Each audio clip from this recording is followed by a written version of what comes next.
that? Okay. I feel like you and I are here both hosting. I think we are. I think we should host the rest of this program. Monica here with Indie Entertainment News. We're here in Park City, Utah at the Sundance Film Festival with the producer of Beaver Trilogy. The Beaver Trilogy Part 4. That's right. Yes. And Tanner Beard, congratulations on showing here. Thank you. Yeah, it's actually the second showing starts in about 20 minutes. I know, we got to hustle and get you out of here. So, anyhow, so before we start that, though, there was something else. You guys just won something for 6 Bullets to Hell. Tell us about that real quick. I have a spaghetti western film. There's a Trail Dance Film Festival in Oklahoma, and it's going on literally like when we first showed the Beaver Trilogy a couple days ago. Of all the luck, I was going to try to hit both festivals, but they showed not only the exact same day, but the exact same time.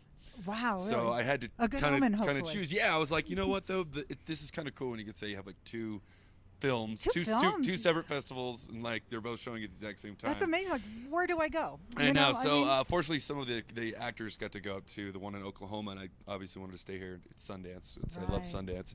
But we won the festival in Oklahoma, and we had a sold-out screening for Beaver Trilogy here in South Lake, excuse me. We were talking about an early morning, Salt Lake City. Jeez. Yes, and so.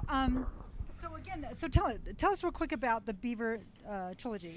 It's a story about a local someone in Utah. So Beaver, Utah. Right, Beaver, Utah. Not too far from here. Yeah, it's this really interesting story about a gentleman who had a video camera, and he back in the 70s. The 79. Okay. Yeah, 79. Okay. So it was like when video cameras kind of first came out, and he was outside, the news station filming, just playing with the camera, testing it out, learning how to use it, and there was just this kid out there, and he was like taking pictures of the news, a helicopter that just landed and everything, and he kind of just started filming this guy, and he was just such a huge personality on camera. He's doing impressions, and it was just this really interesting thing, and so he recreated it. And he was from Beaver, is that correct? Beaver, Utah, the area around, okay. Yeah.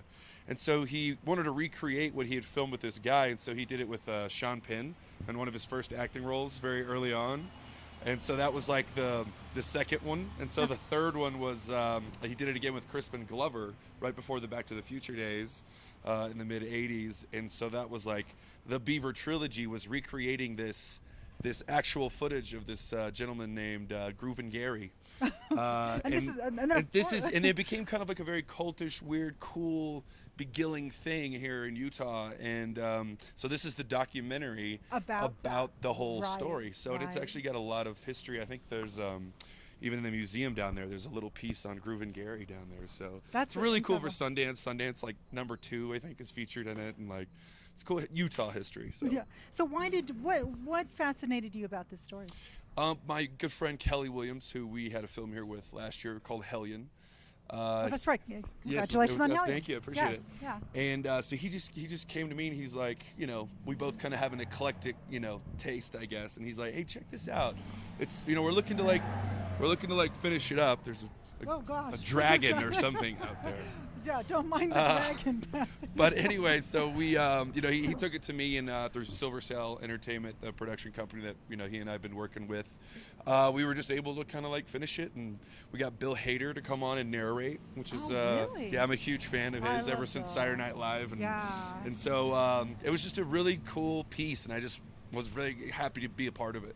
Wonderful. Now tell us, any other projects in the works? Yes, actually, I'm heading to the Berlin Film Festival. Now that's a big festival, isn't it? It's a huge festival. What's the size compared to Sundance? I'm not exactly sure. It's more along the lines of like Cannes, but cold. Right. So it's going to be another. I'm bringing my jackets with me, that's for sure. But I have a film that I executive produced called Night of Cups. Okay, and who's in that, and what's the story about? Terrence Malick directed it, and it's Christian Bale, Natalie Portman, Kate Blanchett.